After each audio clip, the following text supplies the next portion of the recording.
We might have to break that down on the podcast and just have a debate. We're not going to talk about food on the podcast today.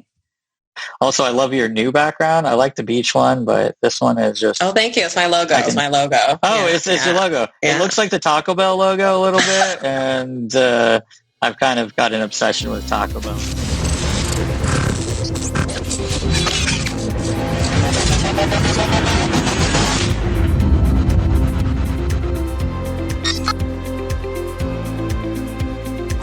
This is the Messy Backend, where experts share customized business advice and tips about all the messy stuff that goes on behind the beautifully branded front end of entrepreneurship. This is where most businesses fail, so we're here to help you save time, make money, and succeed.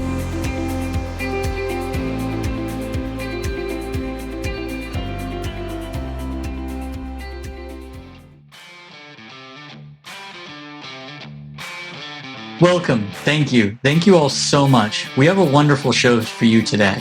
Now, Sheila is a little under the weather. She broke her tonsils and she is having some tough times, but she's still going to be here because this is her living her dream. Now, speaking of dreams, you're living the dream. It's you and your business against the world.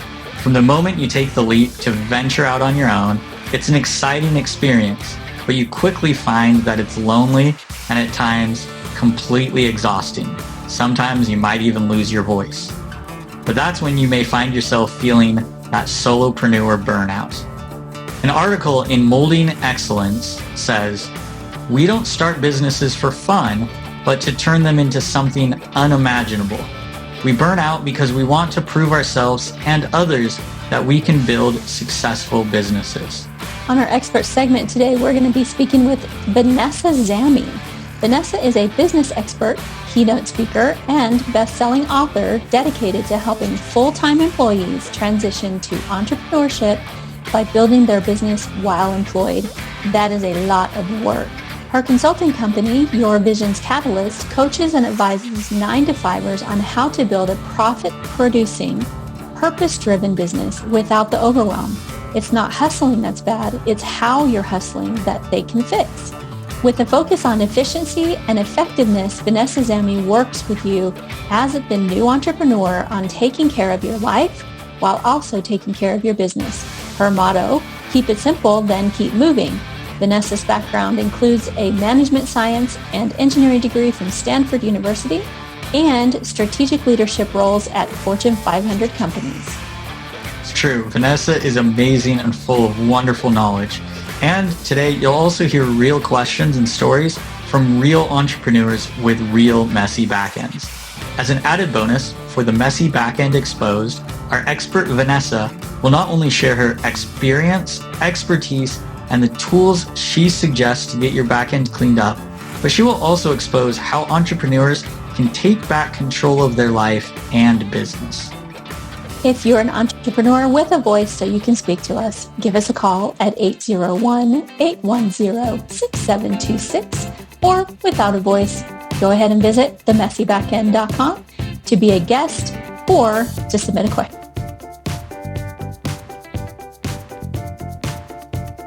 We wanted to take a minute and stop and thank you for being such great listeners. Seriously, we can't do this without you. Thank you so much for listening and supporting us these last 2 years. We've loved sharing our expert guests, our stories, our experiences, our embarrassing, messy backend bloopers with you. We've just loved everything about this podcast. And if you love the show as much as we do, we want to hear from you. Leave a review on your favorite podcast platform or email us at hello@themessybackend.com. Who knows? Soon we may just have cool branded swag to give out to our top fan. That's going to be super cool. And don't forget to subscribe to your favorite podcast platform. You can find all of those links at themessybackend.com/subscribe. So never miss an episode because they're pretty fun. Then check us out on Facebook and YouTube for video episode.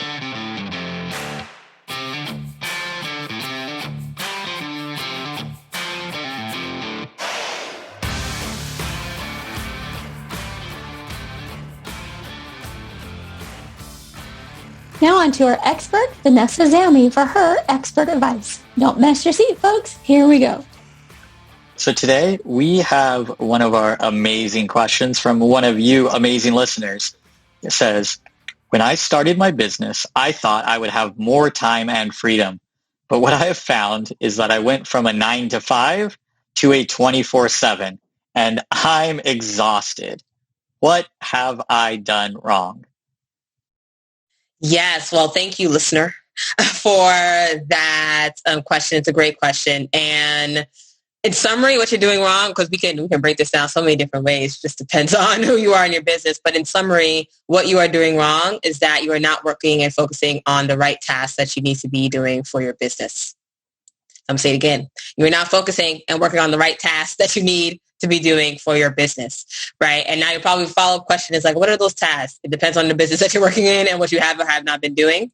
And I also want to know, like, how long have you been in business, and et cetera. But point being, what ends up happening a lot, and for the listener out there, just know that you are not alone. There are a lot of other people as well, too, who feel the same way in terms of, they also feel as though they're working 24/7 in their business. I have clients who, they come to me as full-time entrepreneurs, right? So my focus is working with 9-to-5ers who are building their business while still working a 9 to 5.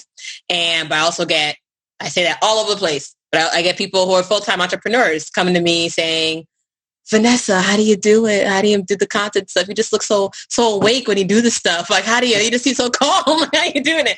Right? Like, they're full-time entrepreneurs wondering, like, how do they get the stuff done? How do they find the time to do things? They're like, I don't have the time to do anything. And they feel like they're just running around on a hamster wheel. And so you are not alone, listener. You are not alone. And the thing is, at the end of the day, it's a matter of fixing what is it you're doing and how you're doing it, right? And so looking at, for example, your marketing. What marketing is actually working for you, right? When you think about where you're getting your leads, what are the sources that are working for you? I don't know, maybe it's TikTok, maybe it's LinkedIn, maybe it's none of the above, and it's referrals. Like, I have one client where her business is literally right now is working on just referrals. Like, she just gets people giving her referrals, right? And now we're getting her on the whole social media marketing too to further enhance her business. But literally her business has been running on referrals, right? I have another client, it's just Instagram. But essentially it's where are your leads coming from? Chances are you've been in business at least for 90 days. So chances are you at least have an understanding and could take an inventory and really sit down with the numbers. Where are the leads coming from? Okay, cool. 1. And then 2, where are your clients coming from, right? Like, where was there some sort of, there's some sort of like conversion event? Do you do webinars? Are you doing workshops? Are you hopping on podcasts? Like, where are these clients coming from? So when you find that the last, clients that you've had the past 12 months, or customers as well too, right? For those who are e-commerce business, product-based business owner, where are those like buying cart, where are those payments coming from, right? Did they come from a certain product that you are offering? Did they come from, you decided to do this one launch, this one product, and, you got a whole bunch of customers from there, right? But where do those people come from? And then once you understand sort of what's working in your business, you hyper-focus on that. You hyper-focus on what's working for your business, right? And a lot of times, unfortunately, what's happening is that the person who's running around 24/7, chances are you might have a little bit of shiny object syndrome. Chances are. And what does that mean? That means that, you might have done that launch and like you got clients and customers from it, but, you wanted to get 100K, but you didn't get 100K. So you were like, oh, it doesn't work. I didn't get 100K. And so then you just like stop doing it and you do something else. And then you do that and it doesn't get the 100K. You stop doing that. You do something else, right? Or whatever it may be. And so what's happening is that you're moving from thing to thing, digital asset to digital asset, just moving around different places. And it's giving you more work than you actually need to do. The first thing I do when I flip a business is I go in and ask them where their money is coming from. And 95% of the time, they don't know where their money's coming from. So the first thing I have them do is take inventory. Every ebook have you ever written, every core offer every tripwire you've ever created, every service that you have, and figure out where the money's coming from. And a lot of them are like burning, time on things that aren't making money. Yeah. And they're not putting their time into the stuff that is making them money. So that's one of the very first things I do when I flip a business. Yeah. And it's the right thing to do. And sometimes, unfortunately, there are also people who just don't even know what the money even is that is even coming in or not. Like, they literally just don't even know. It's like, I remember, like, my clients came to me, like, I always ask them, like, so how much money did you make last month? Right. I'm always in, like, how much money did you make last month? And they sit there and they're just like, well, there was that thing with that thing. And I'm like, no.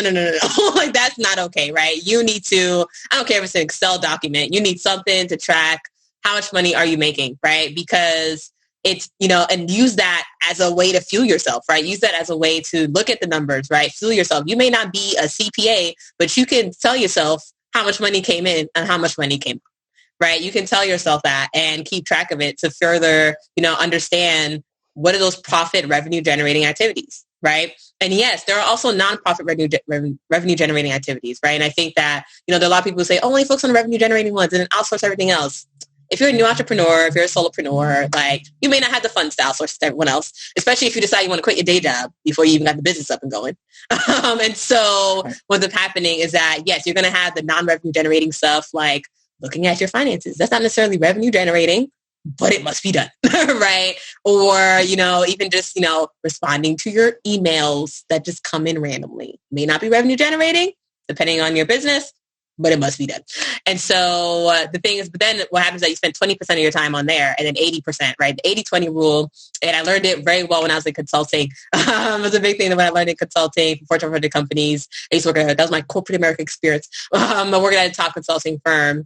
And at the end of the day, that was, the 80-20 rule, right? 80% of your business will come from like one little minor thing. 20% will come from everything else. But really, it's like, what is the focus, right? What is the focus for your business? And hyper focus on that, right? And it's cute. It's cute. It's like experiment, but don't experiment too much.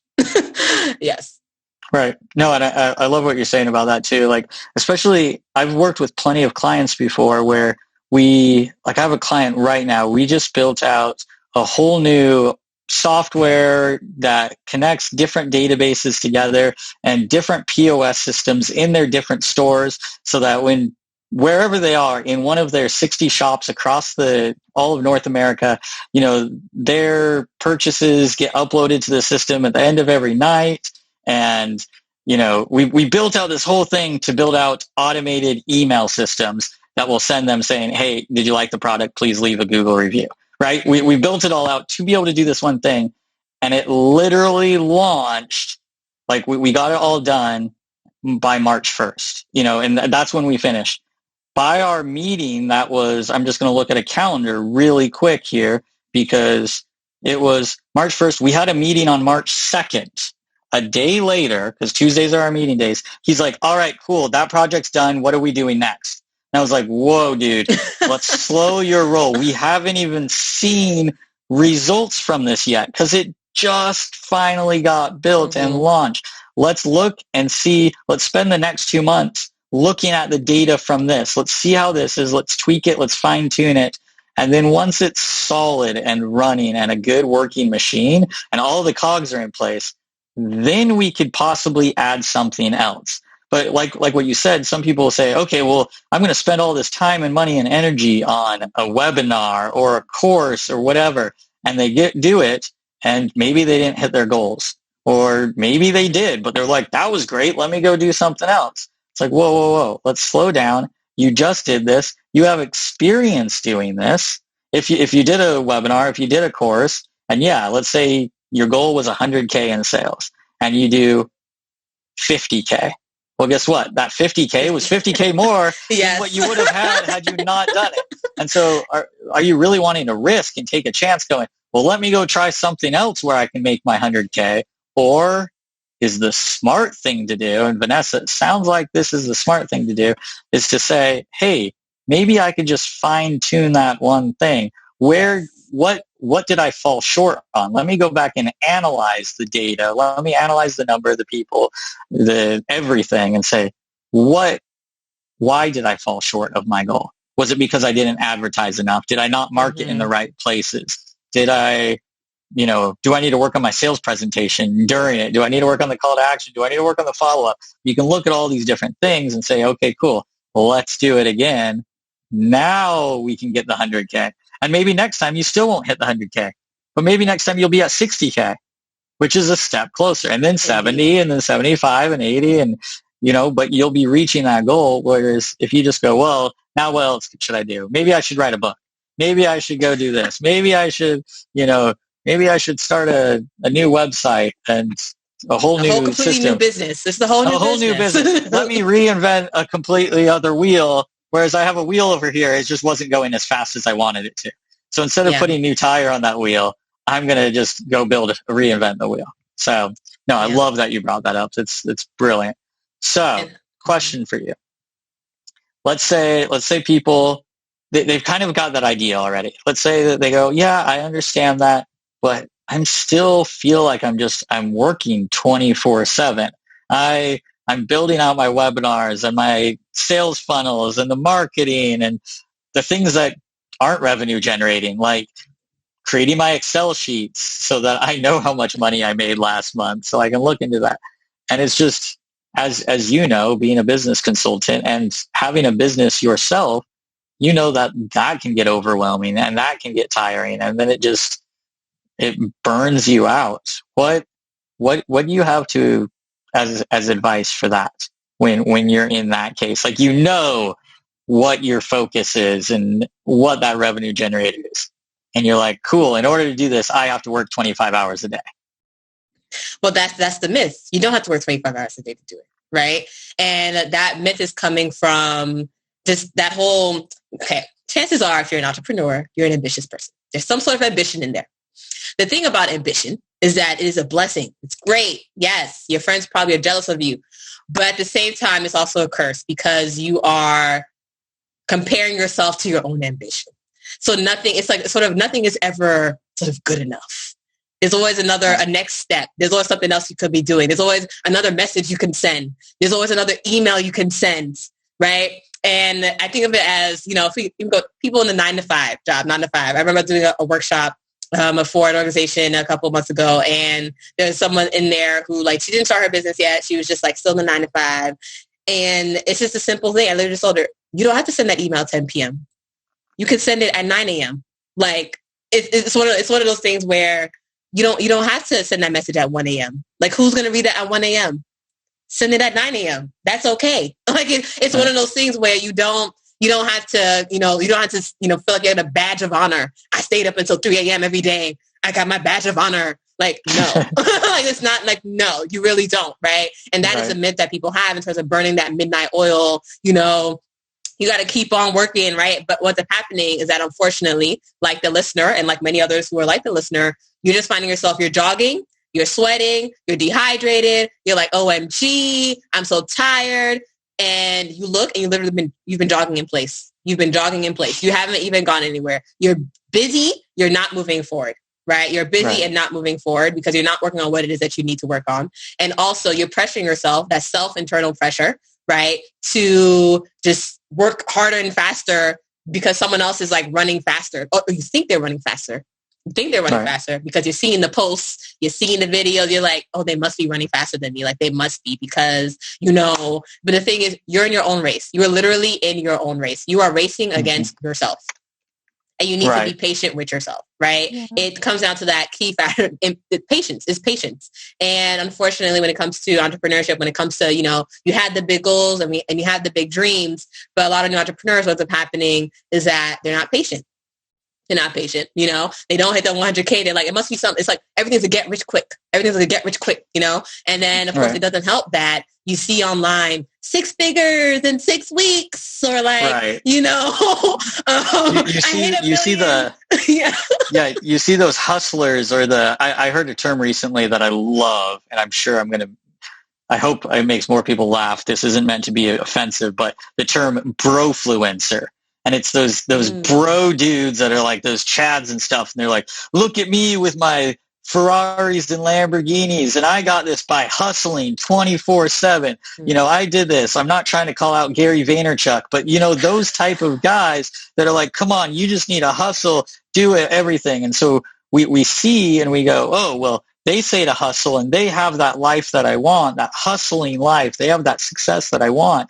And so we think that we have to copy those. But like you said, all we're really seeing are some of the features. We're seeing that pulse. We're seeing the legs moving, but we're not necessarily seeing what they're actually accomplishing. Do our goals really align with theirs? And the maybe fact is, it doesn't. Like, they usually don't. They usually don't. It's like, oh, they have a snippet and we see this little snapshot of their life on social media or whatever, and we think, oh, that's what we want. Where in reality, 99% of the time, that isn't what we want. And the thing is, you may actually want it. But it's how they got it that you may not actually want, right? And the thing is, when you think about it, you're seeing all these people on the web, chances are Gary Vee has somebody managing his different marketing platforms. Oh, he absolutely right? does. Like his name's D-Rock. He talks about it all the time. Yeah, but that's what people miss out on, is that they think that it's like, oh yeah, like Gary Vee's hustling, da da da. Like, no, he's calling his team member who's telling him to what to say and what to do on his different like, he has a team of people doing this stuff, right? Like, but to get to that place where you made 6 figures in 6 days or whatever it was, there was probably a couple of years of building a following. There was probably a couple of years of building up a team to do it, right? There's probably more than just 2 hands working on this business. And as a new business owner, day one, you're not expected to have to hire 10 people. No, right? You're doing it by yourself solo. And that's okay, because you can make the most out of your solo that you can. Right. And that's what it comes down to. It's just, how are you using the resources that you have available to you and optimizing them by focusing and being consistent on what it is that will optimize it. One of the next things I do after with my businesses when I'm flipping them is to take a look at what is on their to-do list. Interestingly, when I met my husband last year, I showed him my to-do list. It had 198 things on it. And he's like, holy, why do you have 180? And I'm like, well, I have 3 businesses and I've let this. And I kind of went through it with him. And he actually helps in the military. One of his jobs is to teach decision-making. And so he says, I'm going to do this decision-making thing with you. And you're going to go through your to-do list and you're going to decide what you need to keep and what you don't need to keep. Mm-hmm. And doing that decision-making process, it's something that I've done in the past with clients, but I've never done it with myself, is looking at everything and saying, how important really is this? And I weighted that down. I think I had less than 10 things on my list after that. Because the fact is I was writing down every single thing in my mind that I knew I would have to do, whether it's 5 years down the road or now. Yep. But by writing that out and looking at that big, long list every day, I was completely overwhelmed. And like you said, I was more busy than productive. There's a huge difference between being busy and being productive. And so finding that thing that you are supposed to be working on to reach the goal you want to reach. And we actually, on an episode recently, we had someone tell us that a lot of the very, very, very wealthy people that he knows, they're kind of dead inside. They've reached where they thought they wanted to be. They have all the things they wanted to have, but now they have nothing, because the fun part was the reaching of it. Now they're there and they're like, what do I do? So we need to enjoy the process, and we need to make sure that we are doing it in a way that does not destroy our families. Like one of our last episodes, it destroyed a family. And make sure that we aren't overburdening ourselves and, losing your voice because you are burning the candle on both sides, and in the middle, the candle's going to, fall apart. Yeah. I call it 3 goals in a parking lot. I'm like, what is... because, as an entrepreneur, chances are all the ideas come. I literally have a product journal. I have a bunch of ideas. I just have the idea. I put it in a Post-it note and off it goes, right? But it's the parking lot, right? Like, so essentially you had the 198 items, 10 of them you actually focus on, and the 188 went on like a parking lot, right? It was maybe you'll look at it a month from now, maybe you'll look at it 3 months from now and say, maybe I should consider reprioritizing this, right? But it's what do you need to focus on right now? What do you need to drive right now?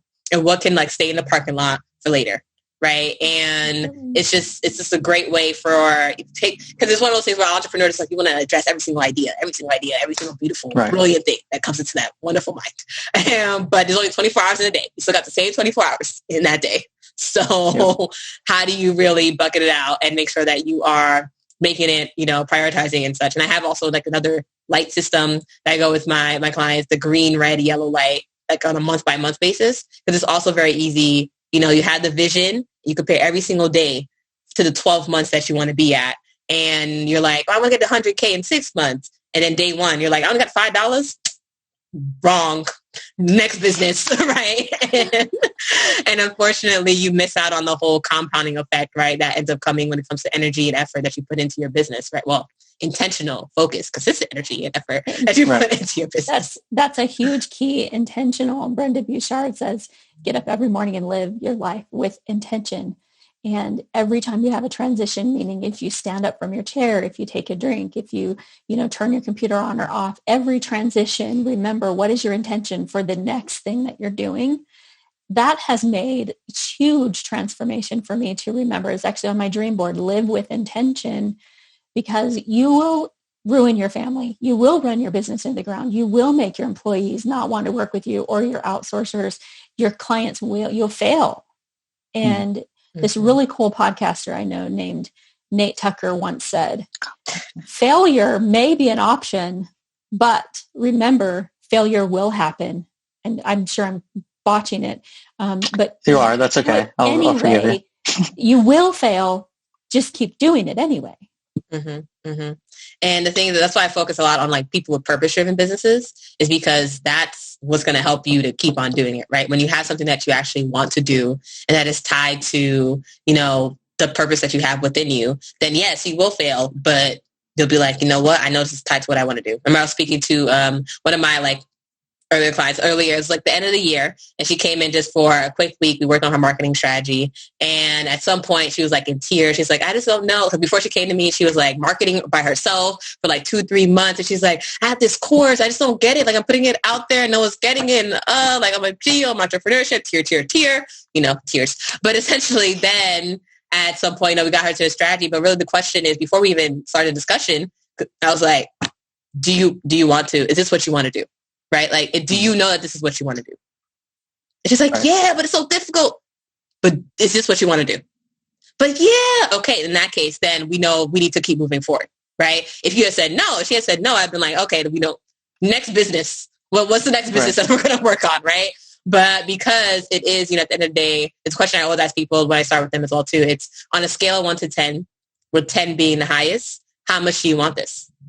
On a scale of 1 to 10, with 10 being the highest, how much do you want this, right? Because if it's an 8, 9, or 10, you will make it through that failure, because you will know that it's 8, 9, or 10 for you, right? You will know that whether you're looking to set an example for your kids, build generational wealth, get time freedom, financial freedom, whatever it may be, because it's this business that you're working on is an 8, 9, or 10, then you will keep moving forward in it, right? It's the 1 to 7s where you're just working on something because like other people told you to work on it, or you're just like doing it because it was that brand new idea that you got when like something else failed. That's where you lead to failure. That's when it leads to you going back into the cubicle, or crying home somewhere, just be like, oh, I failed. I know that's where I want to correct just one little thing that you said, because it said that's where it leads to failure. I will agree with what Sheila was trying to say. So a lot of people say failure is not an option. Like the military says that, the government says that, they say things like that.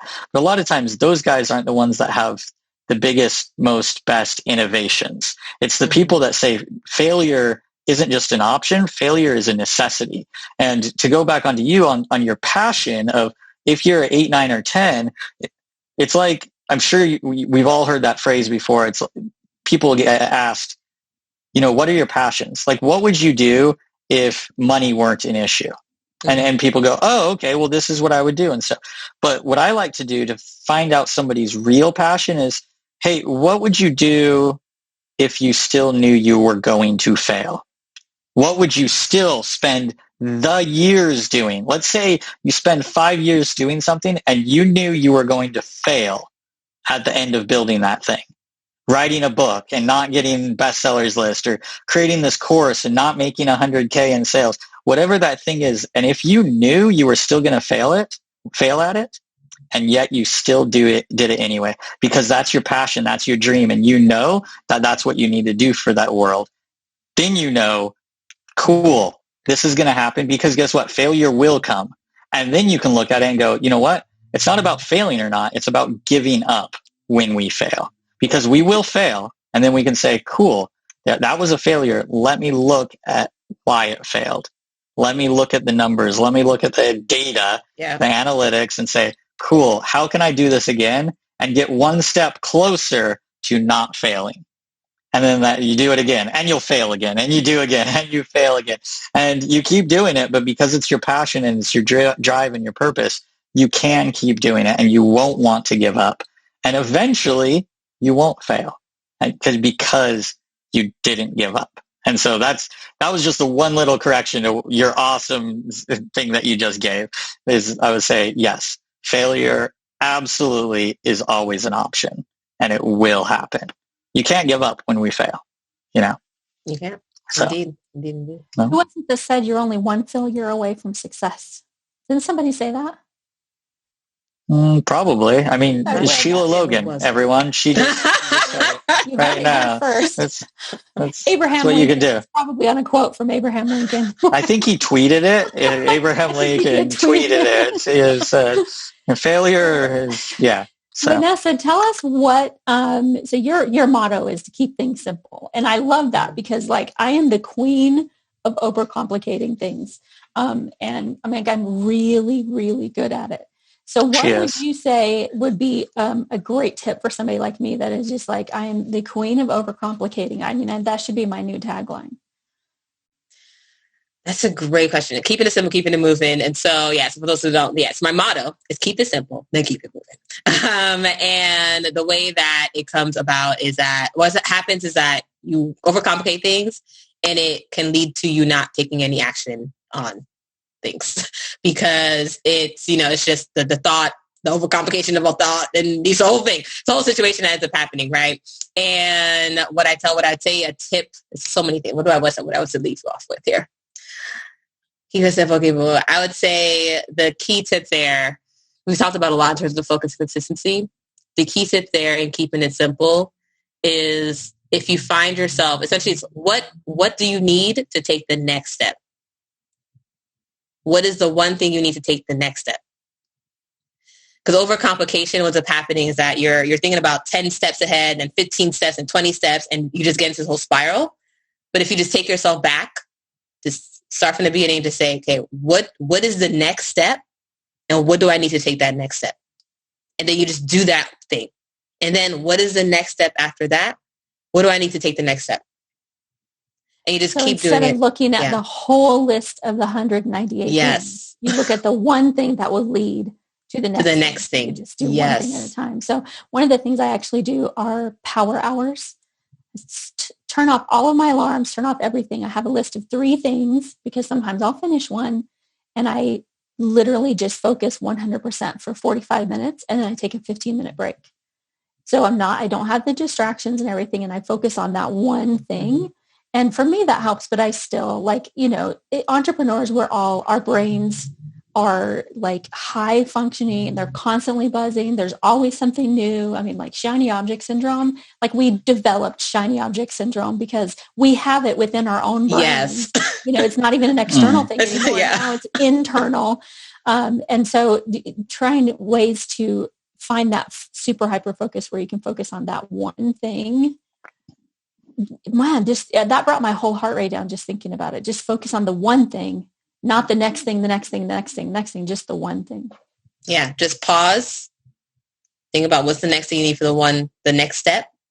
And then you just do that. And then you just keep doing that in that cycle.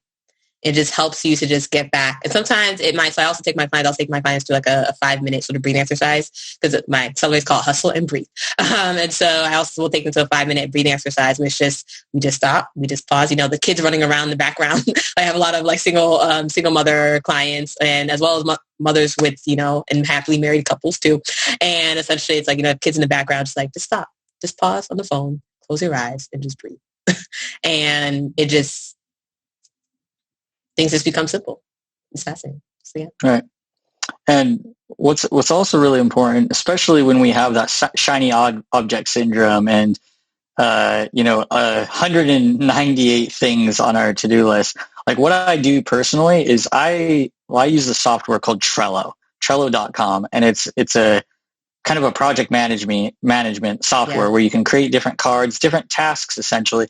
But the way that I lay it out and this is not my brilliant idea, new solution. Somebody else showed this to me, but he said, Nate, break it down, not necessarily by project, but by what needs to get done right now. So we have a week column, and I put all my cards in what needs to get done this week. And you can put due dates on there, and you can put notes and everything. But I have everything down in the week, the month, and then just kind of like what you called the parking lot. I actually think I want to rename mine the parking lot. It's just like, I don't even know what I call it right now. I think it's just all stuff. But when I do that, and I can have it broken down by like, okay, these are the things that are in my week to-do list, and I can sort them by due date. So I can say these 3 things need to get done today. So when I sit down and say, cool, I need to work on this project, and these 3 things need to get done today, I will tackle one at a time, because we do get shiny object syndrome. We'll start working on a card. You jump into a client's account, you start doing around, and you go, oh yeah, I need to do this and do this and do this and do this. And this one card, this task that should have taken, let's say 20 minutes, now just took 2 hours because you got distracted the whole time you were doing it. And we do this in life too. It's like, oh, hey, I need to go, vacuum this bedroom. Oh, wait, there's a mess. The kids' shoes are on the ground. Now I need to go put the shoes away. You go put the shoes away, and the kids' bedroom's a mess, and you find dirty bowls of cereal under the bed, and you take them and you go put them in the sink. You've been cleaning my house, haven't you, Nate? Yes. Tried to clean my house. I totally. Yeah, I tried, and it didn't work, obviously, because I didn't create a Trello card and a Trello list.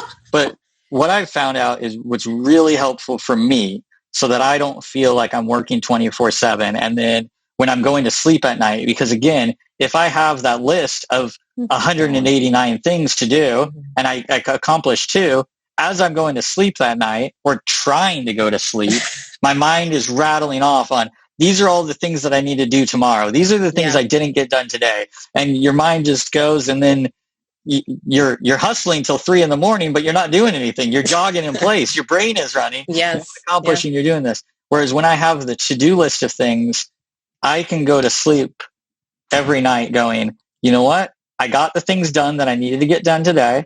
Those that I couldn't get done, they are now on tomorrow's to-do list. So I don't need to worry about those right now. Because when I get up tomorrow and I check my Trello board, it's going to go, cool, these are the things that I'm now going to need to work on today. And I've got a list of things. And I don't focus on the things that are in the parking lot. I don't focus on the things that need to get done next week or 2 weeks from now. It's what needs to get done today. And then the best thing about laying it out in the weekly mode is some days you get everything done, right? You get it all done on the things that need to get done today. And then you can say, cool, I'm going to start tackling things that need to get done tomorrow. And then the really beauty about it is you can have your weekends back because you get everything that you need done for the week. And Friday night comes rolling around and your family, your kids, your girlfriend, whatever is like, hey, let's go watch a movie. You go, cool, I can do that. I can relax. I can turn off my brain, my business brain, because I got everything done I needed that week. So that's my 10 cents. It's more than 2 cents because I said 5 times as much as I should have said. So no, it's good. It's good. And for those who are listening, there's also Asana is also another project management software as well too. Mm-hmm. And for those, I would say for me, I actually don't like those softwares. But that's just my personal opinion. But yeah, I would say that like my clients call me their business coach and project manager because I'm just really good at just like planning out the tasks. And I would say for someone who, if you're listening to this and you are someone who gets distracted a lot, I would say key advice, just write it down. If something, instead of, because what happens is that you're thinking of the idea and you're acting on the idea, which is great. Action is good. But essentially it's just thinking of the idea and then make a note to yourself and then put it to the side. It's like, yes, you have this idea. You make a note to it. Maybe you put it on the parking lot. Maybe you make a note on a Post-it note on a napkin nearby, and then you just put it to the side and you get back to the 20-minute thing that you were working on. So that way you can still remain focused. And it's like, don't beat yourself up for thinking of the idea. It's a great idea. So write it down, but then make a note to yourself that that's not for now. That's not for right now, right? That's for maybe after the 20 minutes is over, during a lunch break, whatever it may be. Right. But right now it's your focus on the 20-minute task, and anything else that comes up, Just give yourself the space to just write it down, and then be gone with it. Right. And it goes back to the key principle that I write about in my book. And also just when I talk about time strategy, be flexible with yourself. Right. And Nate kind of touched upon this as well in terms of, you putting you had a to-do list of things. You didn't get it all done. You put it on for tomorrow. Right. But it's being okay with that and being flexible with that, because part of that person who's staying up, to 3 a.m., they didn't get done what they wanted to get done by 10 p.m. But then they're like beating themselves up and they're trying to get it all done.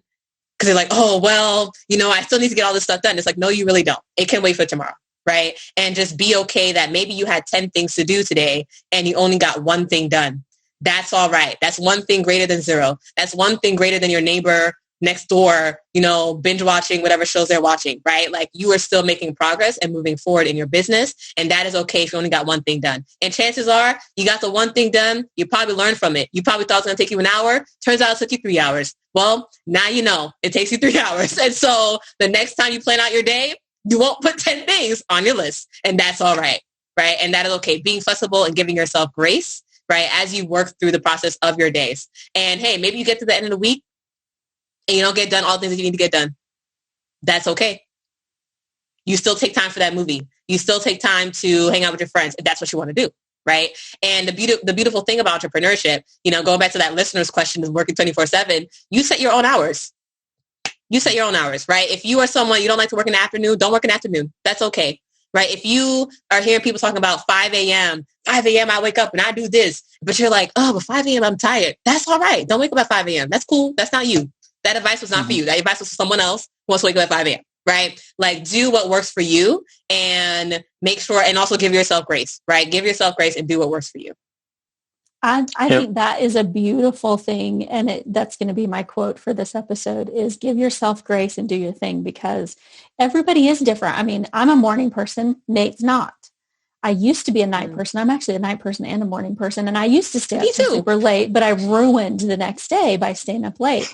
But like, what works for Nate doesn't work for me, and vice versa. That's just, Nate and I are actually practically polar opposites. I don't know why we're even friends, but we're very different. But the fact is that we understand what works for us. Like, I know, don't contact Nate at 9 a.m. He's not going to be awake. And he knows, don't contact Sheila at 9 p.m. She's not going to be awake. That's just how it is. But Vanessa, I think you're brilliant. I appreciate you coming on the show today.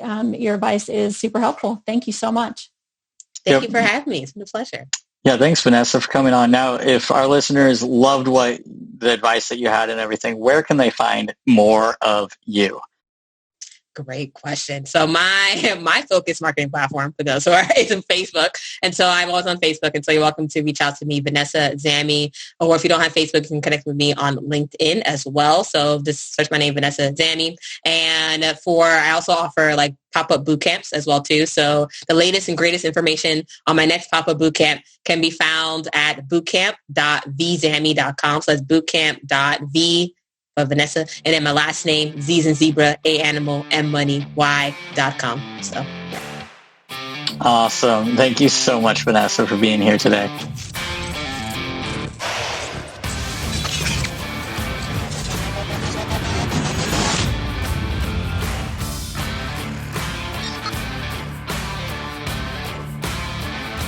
Thanks for listening to today's episode of The Messy Backend. We know you can't get enough of us, so have us on your podcast or have us speak at your next event. Visit themessybackend.com/speaking and send us your event details. It's true. We love speaking. And we also want to thank our sponsor, Yes Women's Network, where you will find the connections you need to achieve your dreams. Find out more at yeswomensnetwork.com. Also, our advertiser, PodServe FM. We couldn't do it without them. They get your podcast hosted and published quickly and easily. Visit them at podserve.fm/messy to find out more. And a thank you to our advertiser, ThriveCart. They are the #1 shopping cart software that grows your income from existing traffic with high converting checkout pages, upsells, and affiliate campaigns. Watch the video for how simple this cart solution is at themessybackend.com/cart. Once again, don't miss an episode. Head on over to your favorite podcast platform and subscribe today.